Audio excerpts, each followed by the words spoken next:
Hello दोस्तों, तो कैसे हैं आप सभी लोग। उम्मीद करते हैं सभी एकदम फर्स्ट क्लास जिंदाबाद एकदम बढ़िया होंगे और अपने सपने को साकार करने की पूरी मेहनत कर रहे होंगे। उसी मेहनत को कुछ आसान करने के लिए हम आपके साथ जुड़ रहे हैं आज फिर से एक नए सेशन के साथ। तो आज का टॉपिक है हमारा ह्यूमन ब्रेन। देर ना करते शुरू करते हैं आज का टॉपिक। चलो आइए। देखिए मेरे भाइयों, इससे हमने कुछ पहले पढ़ाया था और इससे पहले वाली क्लास में इससे पहले का चैप्टर है, इससे पहले का जो भी इन्फॉर्मेशन है इससे पहले वाले वीडियो में है। पहले उसे देखना, उसके बाद इसको देखना, तो आसानी से अच्छा समझ में आएगा। ठीक है, चलो शुरू करते हैं। ह्यूमन ब्रेन, इसे बोलते हैं हम पश्च मस्तिष्क। क्या है? पश्च मस्तिष्क। इसके कितने भाग होते हैं? इसके मेरे भाइयों 3 भाग होते हैं। कितने? 3 भाग होते हैं। पॉन्स वेरोलाई, मेडुला ओब्लंगाटा और सेरिबेलम। देखिए मेरे भाइयों, पॉन्स वेरोलाई, मेडुला ओब्लंगाटा और सेरिबेलम, इन तीनों के अलग अलग काम होते हैं। अब इनके कामों को पढ़ते हैं। इन काम क्या क्या होते हैं, देखिए सुनिए। सेरिबेलम, इसे बोलते हैं अनुमस्तिष्क। सेरिबेलम क्या है? सबसे छोटा उपभाग कौन सा है? सेरिबेलम। और इसे हम लाइफ ऑफ ट्री कहते हैं। क्या? Life of tree. ठीक है। और शराब पीने पर यह अनकंट्रोल हो जाता है, सही से काम नहीं कर पाता है। जो इसकी काम करने की क्षमता है वो थोड़ी लेट हो जाती है। जैसे कि हम देखते हैं कि एक शराब पीने के बाद में एक व्यक्ति काम को थोड़ा लेट करता है। किस करता है? थोड़ा लेट करता है। उसके जो हाथ हैं उसके जीभ के हिसाब से सही नहीं चल पाते, तो कम्युनिकेट सही नहीं हो पाता। तो क्या है, उसमें अनबैलेंस हो जाता है सेरिबेलम में शराब पीने की वजह से। ठीक है। अब सेरिबेलम क्या बोलते हैं? इसे लिटिल ब्रेन भी कहते हैं। क्या? लिटिल ब्रेन बोलते हैं। ट्री ऑफ लाइफ भी कहते हैं इसको, सेरिबेलम को। और शराब पीने पर यह है अनियंत्रित हो जाता है, अनकंट्रोल हो जाता है। इसके कार्य क्या क्या हैं? सेरिबेलम के कार्य क्या क्या हैं? ये है हमारे बोलने की शक्ति को कंट्रोल करता है। मतलब कि जो हम बोल रहे हैं उसको कौन कंट्रोल करेगा मेरे भाइयों? सेरिबेलम। ठीक है। ये हमारी मांसपेशियों की क्रियाओं को भी कंट्रोल करता है। देखिए मेरे भाइयों, जैसे कि हम किसी चीज़ को पकड़ना चाह रहे हैं, ठीक है, चलना चाह रहे हैं, तो हम चलेंगे कैसे मेरे भाई? जो हमारी मसल्स हैं, जो मांसपेशियाँ हैं, वो मूवमेंट करेंगे, हम तभी किसी चीज़ को पकड़ते हैं, तभी आगे चलते हैं। ठीक है। बिना मांसपेशियों के मूवमेंट के हम चल नहीं सकते। तो क्या है, जो हमारी मांसपेशियों का मूवमेंट है, जो हमारी क्रिया है मांसपेशियों की, उनको कौन कंट्रोल करता है मेरे भाई? सेरिबेलम। ठीक है। और क्या लिखा हुआ? शराब पीने पर अनियंत्रित हो जाता है, अनकंट्रोल हो जाता है। अब बात करते हैं मेडुला ओब्लंगाटा। ठीक है, मेडुला ओब्लंगाटा। मेडुला ओब्लंगाटा क्या है भाई? ये क्या है? ये हमारे पश्च मस्तिष्क का एक भाग है। ठीक है। यह अनैच्छिक क्रियाओं को कंट्रोल करता है तथा जैविक और सहायक क्रियाओं को भी नियंत्रित करता है। मेरे भाई देखिए सुनिए, जो हमारी अनैच्छिक क्रियाएं होती हैं वो 2 प्रकार की होती हैं, जैविक और सहायक। कौन कौन सी होती हैं? जैविक क्रियाएं और सहायक क्रियाएं। ठीक है। अब जब अनैच्छिक क्रिया है तो ऑब्वियसली बात है कि सहायक क्रिया और जैविक क्रिया दोनों इसी के अंदर आएंगी। अब बताते हैं हम जैविक क्रिया कौन सी होती हैं और सहायक क्रिया कौन सी होती है। मेरे भाई जैविक क्रियाएं वो होती हैं जिनके जिनके नहीं होने पर या रुक जाने पर शरीर की मृत्यु हो जाती है। क्या हो जाती है? शरीर की मृत्यु हो जाती है, मतलब कि आदमी की डेथ हो जाती है। अगर जैविक क्रियाओं ने अपना काम रोक दिया या जैविक क्रियाओं का होना बंद हो गया हमारे शरीर के अंदर, तो शरीर की मृत्यु हो जाएगी। लेकिन सहायक क्रिया कौन सी होती हैं? इनके ना होने पर शरीर पर कोई इफेक्ट नहीं पड़ता। जैसे कि देखिए, जो हमारी सहायक क्रिया होती हैं, जैसे कि छींकना, जैसे कि हमें छींक आ रही है, अगर हमने अपनी छींक को रोक भी लिया तो कोई इफेक्ट नहीं पड़ेगा। ठीक है, आ जाएगी तो भी नहीं कोई इफेक्ट पड़ेगा, और नहीं तो भी इफेक्ट नहीं पड़ेगा। खांसी है, खांसी आने लगी तो खांसी को हम रोक लेंगे, गले को थोड़ा मसल लो, मसलने पर क्या होता है? खांसी रुक जाती है। तो खांसी रुक जाएगी, कोई दिक्कत नहीं आएगी, होगी तो भी कोई दिक्कत नहीं होगी। ठीक है। इसी प्रकार हिचकी, जैसे कि हम हिचकी ले रहे हैं, अगर हमने हिचकी को रोक लिया या आ गई हिचकी या हिचकी रुक गई तो उससे कोई फर्क पड़ेगा? नहीं पड़ेगा। ठीक है। अब हम बात करते हैं जैविक क्रिया के बारे में। जैविक क्रिया कौन कौन सी होती हैं? जैसे श्वसन, हम सांस ले रहे हैं, ब्रीदिंग कर रहे हैं, अगर हमने ब्रीदिंग रोक दी अपने आप या ब्रीदिंग किसी वजह से रुक गई, क्या हम जिंदा रह पाएंगे? नहीं, हमारी शरीर की मृत्यु हो जाएगी। जैसे कि दिल की धड़कन, ये क्या है? जैविक क्रिया। अगर दिल की धड़कन रुक गई तो हमारा राम नाम सत्य, मतलब कि आदमी की डेथ हो जाएगी। इसी प्रकार पाचन क्रिया, अगर हमारी पाचन क्रिया रुक गई, क्या हम कंफर्टेबल रहेंगे? नहीं, हम अनकंफर्टेबल हो जाएंगे, हम परेशानी में आ जाएंगे कि पाचन नहीं हो रहा, दिक्कत हो रही, पेट हमारा शांत होगा, गुम हो गया, मतलब पेट में हलचल नहीं हो रही, तो क्या होगा, उससे भी हमारे शरीर की मृत्यु हो जाएगी। तो ये क्या होता है, सब जैविक क्रियाओं के अंदर आते हैं। अब बात करते हैं आगे, जैविक क्रिया। जैविक क्रिया बोलते हैं वाइटल रिएक्शन। यह वह क्रियाएं होती हैं जिनके नहीं होने पर क्या, जिनके नहीं होने पर शरीर की मृत्यु हो जाती है। क्या, शरीर की मृत्यु हो जाती है, जैसे कि श्वसन, हृदय की धड़कन, पाचन क्रिया, ये सब कहाँ आती हैं, जैविक क्रियाओं के अंदर आती हैं। अब बात करते हैं सहायक क्रिया, इन्हें बोलते हैं एसेसरी रिएक्शंस। यह वह क्रियाएं होती हैं जिनके नए होने पर, ये नए नहीं है मेरे भाई, यहाँ पे यहाँ लिखा हुआ नए, नए होने पर शरीर में कोई परेशानी नहीं होती, जैसे कि हिचकी आना, डकार आना, उबासी लेना, जुकाम, खांसी, ये क्या है, सब एसेसरी रिएक्शन है, क्या है, सहायक क्रियाओं में आते हैं। ठीक है, बात करते हैं आगे पोन्स वेरोलाई। क्या, एक नया उपभाग, नेक्स्ट उपभाग कौन सा, पोन्स वेरोलाई। यह एक ब्रिज की तरह काम करता है। ब्रिज का मतलब क्या है, यह शरीर को हमारे मस्तिष्क के उपभाग से कनेक्ट करता है, उनसे जोड़ता है। जैसे कि हमें कुछ सामान उठाना है, हमारे मस्तिष्क ने मतलब कि आदेश दिया हमारे हाथ को कि इस वस्तु को उठाओ। ठीक है, तो ये कनेक्ट जो हो पाया है, इसको कौन कनेक्ट कर रहा है, हमारा पोन्स वेरोलाई। जो हमारा मस्तिष्क का पोन्स वेरोलाई भाग है, वो इसको कंट्रोल कर रहा है कि हाँ, हमारा हाथ वहीं पर ही जाएगा। जैसे कि हम टेबल पर चाय रखी है, अगर हमारा मस्तिष्क जब बोलेगा तो हमारा हाथ सीधे चाय के पास ही जाएगा, ना कि अगर हमारे मस्तिष्क ने चाय के लिए बोला है, हम वहाँ से कुछ और नहीं उठा सकते, हम सिर्फ वहाँ से चाय ही उठाएंगे, चाय का कप उठाएंगे। तो क्या, इसको क्या बोलते हैं हम, इसको बोलते हैं कम्युनिकेट करता है, मतलब ब्रिज की तरह काम करता है। ये शरीर के अंगों को, क्या है, ये शरीर के अंगों को मस्तिष्क से जोड़ता है, तथा ये शरीर के अंगों को मैसेज, और दूसरी बात, ये शरीर के अंगों के मैसेज को सही जगह पहुंचाता है। मतलब कि जैसे कि हमारा मस्तिष्क ने कुछ बोला और हमारा शरीर का अंग जिस काम को कर सकता है, जैसे कि हाथ हमारा किसी चीज़ को उठा सकता है, लेकिन देखने का काम कौन करेगा, हमारी आँख।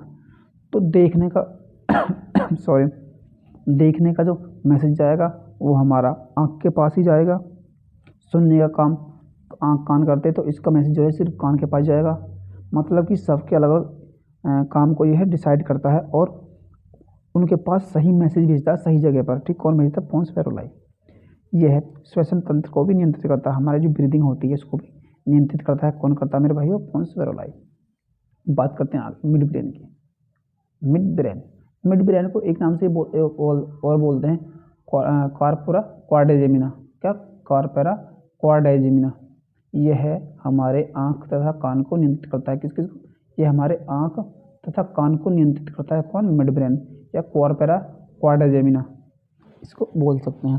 अब बात करते हैं आगे फोर ब्रेन, मतलब कि अग्र मस्तिष्क। इसके 3 भाग होते हैं। कितने होते हैं, 3 भाग होते हैं। कौन कौन से होते हैं मेरे भाई, thalamus, hypothalamus, cerebrum. Thalamus, hypothalamus और सेरेब्रम। मेरे भाई जब भी क्वेश्चन आता है, क्वेश्चन में क्या आता है, सेरेब्रम और सेरेबेलम, जब भी एग्जाम देगा इनको एक साथ देगा जब क्वेश्चन आएगा। और किसी को सॉरी, यदि किसी क्वेश्चन का आंसर सेरेब्रम या सेरेबेलम है, तो उसमें क्या होगा, सेरेब्रम और सेरेबेलम इन दोनों को जरूर ही देगा। मेरे भाइयों इनको अच्छे से याद करना, इनके जो जो काम होते हैं इनको अच्छे से दिमाग में रखना, अच्छे से याद करना, क्योंकि यहाँ से क्वेश्चन बन के अक्सर आता है। ठीक है, बात करते हैं थैलमस के बारे में। थैलमस के क्या क्या काम करते हैं, किसको कंट्रोल करता है, देखिए मेरे भाई, थैलमस ये हमारी नाक, जीभ और त्वचा को नियंत्रित करता है। अब मेरे भाई एक बात और देखो, त्वचा को कर रहा है, त्वचा से हमें जो जो फील होता है, जैसे कि हमने इसमें एक पिन चुभाई तो जो दर्द हुआ ना, तो इस बाहरी दर्द को किसने महसूस किया, थैलमस कंट्रोल कर रहा है। ठीक है, इसी प्रकार ठंडा, कुछ हमें ठंडी चीज़ पकड़ी तो हमारी त्वचा ही तो उसे फील कर दी कि हाँ ठंडा है, तो उसको कौन कंट्रोल करेगा, थैलमस। अगर हमने कुछ गर्म पकड़ा तो उसको कौन फील कराएगा, थैलमस। तो मेरे भाई ठंडा, गर्म, दर्द, तापमान, इन सबको कौन कंट्रोल करता है मेरे भाइयों, थैलमस। ठीक है, जो बाहरी तापमान होता है, ठीक है, इन सबको बाहरी दर्द होता है, इन सबको कौन कंट्रोल करता है मेरे भाइयों, थैलमस। क्या था इसमें लिखा हुआ भी है, यह ठंडा तथा गर्म का अनुभव करवाता है। कौन, ठंडा तथा गर्म का कौन करवाता है, थैलमस। अब बात करते हैं हाइपोथैलेमस की। हाइपोथैलेमस भूख प्यास का लगना तथा किसी चीज़ की आदत लगना, जैसे कि हमने किसी व्यक्ति को एक दिन शराब पिला दी, दूसरे दिन फिर शराब पिला दी, तीसरे दिन फिर पिला दी, चौथे दिन ऑटोमेटिकली अपने आप स्वतः ही हमारा जो हाइपोथैलेमस है उस चीज़ को पीने के लिए, खाने के लिए बोलेगा हमारी बॉडी से कि तो इसको खाओ। तो क्या है, एडिक्ट होना, क्या आदत लगना। कौन काम करता है इसको मेरे भाइयों, हाइपोथैलेमस। हाइपोथैलेमस किसी चीज़ की आदत लगवा देता है, ठीक है। और भूख प्यास को भी कंट्रोल करता है कौन, हमारा हाइपोथैलेमस, जिससे कि हम खाना खा रहे हैं, ठीक है। तो अब क्या हमें भूख लग रही है, हमें खाना खाना है, तो कितना खाना खाना है इसको कौन कंट्रोल करता है मेरे भाइयों, हाइपोथैलेमस। प्यास लग रही है, पानी पीने लग गए, अब हमें कौन पता कराएगा कि हमें कितने गिलास पानी पीना है। अगर हमारा हाइपोथैलेमस सही से काम नहीं कर पा रहा है तो इस प्रकार तो अगर हमें पानी पीना है 1 गिलास तो हम 4 गिलास पीएंगे।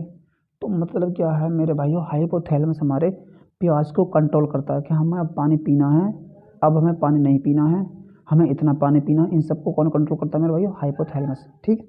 अब बात करते हैं आगे। ये प्यार तथा घृणा और गुस्से को भी कंट्रोल करता है। जैसे कि हमें मतलब किसी से लव है, मतलब थोड़ा सा क्या प्यार होगा किसी से, ठीक है, तो उसको कौन फील कराएगा, हाइपोथैलेमस। किसी से हमें गुस्सा आ रहा है, किसी चीज़ को लेकर के, इसे कौन अनुभव करवाता है, कौन, हाइपोथैलेमस। घृणा, किसी से ईर्ष्या हो गई, उसको कौन कराएगा मेरे भाइयों, घृणा को कौन, हाइपोथैलेमस। इन सबको कौन कंट्रोल करता है मेरे भाइयों, हाइपोथैलेमस।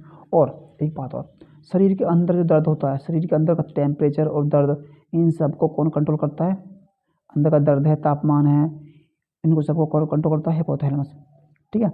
अब मेरे देखिए सुनो, आज हमने जो भी कुछ पढ़ा है, हम इससे संबंधित सारे क्वेश्चन लगाएंगे, जिससे कि हमने जो भी आज पढ़ा है सारा हमारे दिमाग में एकदम रट जाए, एकदम याद हो जाए, इसे हम भूले नहीं। और मेरे भाइयों, इसको 2 से 3 बार पढ़ लेना, उसके बाद में अगर तुम भूल जाओ तो तब बताना, भूल ही नहीं सकते। क्या है भाई मेरे भाइयों, इसको भूल ही नहीं सकते। अगर तुमने इसको 2 से 3 बार पढ़ लिया ना, तुम भूलोगे नहीं। तो बात अब चलो शुरू करते हैं। क्वेश्चन किस तरीके से आते हैं, देखिए मेरे भाइयों, पहला क्वेश्चन क्या बोल रहा, किसे लाइफ ऑफ ट्री कहते हैं मेरे भाइयों, मस्तिष्क के किस उपभाग को लाइफ ऑफ ट्री कहते हैं। देखो क्वेश्चन इस तरीके से आएगा, किसे लाइफ ऑफ ट्री कहते हैं, या किसे मस्तिष्क के किस उपभाग को लाइफ ऑफ ट्री कहते हैं। क्वेश्चन इस तरीके से ही बन करके आएगा। इसको बोलते हैं सेरेबेलम को बोलते हैं, अग्र मस्तिष्क को बोलते हैं, सेरेब्रम को बोलते हैं, मेडुला को बोलते हैं। देखिए मेरे भाइयों, सेरेबेलम और सेरेब्रम जब भी आएंगे मेरे भाइयों, कंफ्यूज करने के लिए दोनों एक ही साथ आएंगे। हमेशा जब भी एग्जामिनर देता है ऑप्शन में, इन दोनों को एक साथ देगा, क्योंकि यहाँ पर बहुत ज़्यादा कन्फ्यूजिंग होती है। क्योंकि हम जब एग्जाम में बैठे होते हैं तो उस समय पे एग्जाम का प्रेशर इतना होता है कि हम सेरेबेलम और सेरेब्रम में अंतर ही नहीं कर पाते। तो इसलिए एग्जामिनर बहुत सोच समझकर इनको देता है, जानबूझकर, कि हाँ बच्चा यहाँ पर फंसे। तो इसलिए मेरे भाइयों, आपको फंसना नहीं है, अच्छे से देख करके टिक करना है। तो चलो, किसको बोलते हैं लाइफ ऑफ ट्री, बोलते हैं सेरेबेलम को। किसको, option A is the right answer. अब चलते हैं अगले क्वेश्चन पर। हमारे कान को कौन नियंत्रित करता है मेरे भाई, देखो मैंने बताया था आपको, कान तथा नाक, कान तथा आँख, किसको, कान तथा आँख को कौन कंट्रोल करता है मेरे भाइयों, हमारे मस्तिष्क का मध्य भाग, मिड ब्रेन, कॉर्पोरा क्वाड्रिजेमिना, ठीक है, कॉर्पोरा क्वाड्रिजेमिना। तो क्या है इसका मध्य मस्तिष्क, तो option C is the right answer. हमारे कान को कौन नियंत्रित करता है मेरे भाइयों, मध्य मस्तिष्क, ठीक है, option C is the right answer. अब चलते हैं अगले क्वेश्चन पर। शरीर के बाहरी तापमान को कौन नियंत्रित करता है। देखो मेरे भाइयों, मैंने आपको बताया था कि त्वचा, जीभ और हमारे त्वचा, जीभ और नाक, इनको कौन कंट्रोल करता है मेरे भाई, थैलेमस। और जब हमारे त्वचा को थैलेमस कंट्रोल कर रहा है तो ठंडा गर्म तापमान सब कुछ कौन कंट्रोल करेगा मेरे भाई, थैलेमस। तो इसका ऑप्शन क्या होगा आंसर में, इसका जो आंसर होगा वो होगा थैलेमस। तो option A is the right answer. Hypothalamus क्या करता है मेरे भाइयों, भूख प्यास घृणा ईर्षा द्वेष, ये सब कौन कंट्रोल करता है, हाइपोथैलेमस। अंदरूनी तापमान होगा, दर्द होगा, इन सबको कौन कंट्रोल करेगा, हाइपोथैलेमस, ठीक है। अब बात करते हैं आगे, हमारे हाथों को मस्तिष्क से कौन जोड़ता है, मतलब कि हमारे हाथ को मस्तिष्क से कौन कनेक्ट करता है और कौन ब्रिज की तरह काम करता है, क्वेश्चन ये बन सकता है कि कौन सा मस्तिष्क का कौन सा उपभाग एक ब्रिज की तरह काम करता है, कौन सा? पोन्स वेरोलाई, medulla oblongata, पोन्स वेरोलाई, medulla oblongata, cerebellum या सेरिब्रम। देखिए मेरे भाई, मैंने आपको बताया था, मैंने बहुत जोर दे के बताया था कि पोन्स वेरोलाई एक ब्रिज की तरह काम करता है। कौन? पोन्स वेरोलाई ब्रिज की तरह काम करता है और ये हमारे हाथों को मस्तिष्क से कनेक्ट करता है। तो option A is the right answer. अब चलते हैं नेक्स्ट क्वेश्चन पर। नेक्स्ट क्वेश्चन क्या बोलता है? अनैच्छिक क्रियाओं को कंट्रोल करता है। देखिए मेरे भाई, अनैच्छिक क्रिया होती कौन सी है? मैंने आपको बताया था अनैच्छिक क्रिया दो तरह की होती हैं, जैविक क्रिया और सहायक क्रियाएं। जैविक क्रिया अलग बताई थी, सहायक क्रिया मुझे तो आपको अलग बताई थी। जैविक क्रिया भी होती हैं श्वसन, श्वसन होगा, बीपी हो गया, हमारा पाचन क्रिया हो गई, ब्रीदिंग हो गई, ये सब क्या हमारी सब है हमारी जैविक क्रियाएं। और सहायक क्रिया कौन सी होती हैं? हिचकी आना, खांसी, छींक, ये सब क्या हमारी सहायक क्रिया में आती हैं। इन सबको कौन कंट्रोल करता है मेरे भाइयों? कौन करता है? हमारा थैलेमस करता है, पोन्स वेरोलाई करता है, या हाइपोथैलेमस करता है, या मेडुला ओब्लंगाटा करता है। देखिए अनैच्छिक क्रियाओं को जो कंट्रोल करेगा वो करेगा मेडुला ओब्लंगाटा। तो option A is the right answer. अब चलते हैं नेक्स्ट क्वेश्चन पर। शरीर के अंग किस उपभाग के द्वारा मस्तिष्क से जोड़ते हैं? क्या है? मस्तिष्क से जोड़ते हैं। शरीर के अंग किस उपभाग के द्वारा मस्तिष्क से जुड़ते हैं या जोड़ जाते हैं? ठीक है, तो इसका आंसर क्या है? देखिए मैंने आपको बताया था कि ब्रिज की तरह कौन काम करता है? पोन्स वेरोलाई। तो option A is the right, मतलब देखते ही आपको तुरंत याद आना चाहिए। और मैं पढ़ा भी इस तरीके से रहा हूँ कि आपको देखते ही तुरंत दिमाग में क्लिक करेगा कि इसका आंसर ये है। ठीक है, अब चलते हैं नेक्स्ट क्वेश्चन पर। नेक्स्ट क्वेश्चन क्या बोलता है? किसी वस्तु के ठंडे तथा गर्म होने का अनुभव मस्तिष्क का कौन सा उपभाग करवाता है या कराता है या करता है? कौन सा करता है? देखिए मेरे भाइयों, मैंने आपको बताया था, देखिए मेरे भाइयों आपको बताया था कि मैंने त्वचा को कौन कंट्रोल करता है? कौन करता है? देखिए थैलेमस करता है, हाइपोथैलेमस करता है, मेडुला ओब्लंगाटा करता है, पोन्स वेरोलाई करता है। देखिए त्वचा को कंट्रोल करता है मेरे भाइयों थैलेमस। तो ठंडे गर्म का अनुभव कौन कराएगा? थैलेमस। तो option is the right answer. Option is the right answer. चलते हैं क्वेश्चन नंबर 8 पर। भूख तथा प्यास को कौन कंट्रोल करता है, कौन नियंत्रित करता है? हाइपोथैलेमस। मतलब कि तुम्हें यार मैं ऐसा करा दूंगा, मतलब ऐसे याद करा दूंगा जैसे कि एकदम आपकी फिंगर टिप पे सारे क्वेश्चन फिंगर टिप पे आ जाएंगे। ठीक है, अब चलते हैं आगे। क्वेश्चन नंबर 9, निम्न में से कौन जैविक क्रिया नहीं है? जैविक क्रिया कौन कौन सी होती हैं? धड़कन होगा, दिल का धड़कना होगा, बीपी हो गया, श्वसन क्रिया हो गई, और जो हमारी पाचन क्रिया हो गई, ये सब क्या हमारी जैविक क्रिया है। लेकिन इसमें कोई कौन सी अलग चीज़ आ रही है? हिचकी। हिचकी क्या है? ये है मेरे भाइयों सहायक क्रिया में आता है। तो इसमें पूछा क्या गया है? निम्न में से कौन जैविक क्रिया नहीं है? तो हिचकी ही एक जैविक क्रिया नहीं है, बाकी सारी जैविक क्रियाएं हैं। तो option D is the right answer. Option D is the right answer.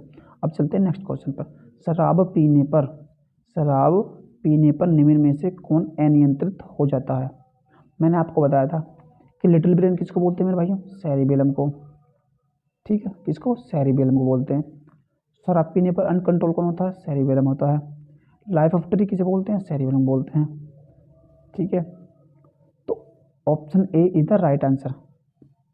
शराब पीने पर निम्न में से कौन अनियंत्रित हो जाता है मेरे भाइयों? सेरिबेलम। बात करते हैं आगे नेक्स्ट क्वेश्चन पर। निम्न में से कौन सहायक क्रिया नहीं है? अब देखिए मेरे भाई सहायक क्रिया कौन कौन सी होती हैं? मैंने आपको बताया था हिचकी, डकार, जुकाम, खांसी। ठीक है, ये सब क्या है हमारा? उबासिलेना, डकार, सब क्या है? सहायक क्रिया। लेकिन पाचन क्रिया क्या है? ये जैविक क्रिया में आती है। तो option D is the right answer. Option D is the right answer. मस्तिष्क द्वारा भेजा गया संदेश सही अंग के पास किसके माध्यम से पहुंचता है? मेरे भाइयों मैंने आपको ये क्वेश्चन कई बार करा दिया और तरह तरह से करा दिया, मतलब जितने वेरिएशन से मतलब कि एग्जाम में पूछेगा मैंने उतने ही वेरिएशन से आपको ये क्वेश्चन करा दिया है। तो इसका सही आंसर क्या मेरे भाई? Pons varolii. Option is the right answer. चलते हैं नेक्स्ट क्वेश्चन पर। भोजन के स्वाद का पता मस्तिष्क के किस उपभाग के द्वारा अनुभव किया जाता है? इस भाग के द्वारा किया जाएगा मेरे भाई। देखिए जीभ को कौन कंट्रोल करता है? आँख, जीभ, त्वचा, और नाक, इनको कौन कंट्रोल करता है मेरे भाई? थैलेमस। कौन कंट्रोल करता है? थैलेमस। लेकिन कान और आँख को मिड ब्रेन करता है, ठीक है। तो कहने का मतलब ये है, हाई जो हमारा थैलेमस भाग है ये है भोजन के स्वाद का पता मस्तिष्क के किस भाग के द्वारा होता है? थैलेमस के द्वारा। Option A is the right answer. Option A is the right answer. Option A is the right answer. बात करते हैं नेक्स्ट क्वेश्चन की। शरीर के अंदर के तापमान को कौन नियंत्रित करता है? देखिए मेरे भाइयों, शरीर का जो बाहर का तापमान होगा उसे कौन करेगा? हमारा थैलेमस। लेकिन जो अंदर का तापमान होगा उसे कौन कंट्रोल करेगा? Hypothalamus. Option D is the right answer. अब बात करते हैं नेक्स्ट क्वेश्चन की। अनैच्छिक क्रियाओं को कौन कंट्रोल करता है? अनैच्छिक क्रियाओं को कौन कंट्रोल करता है? हमारा मेडुला ऑब्लोंगाटा। Medulla oblongata. तो मेरे भाई आज के लिए इतनी क्वेश्चन, कल फिर मिलेंगे एक नए सेशन साथ में। तब तक के लिए जय हिंद, जय भारत।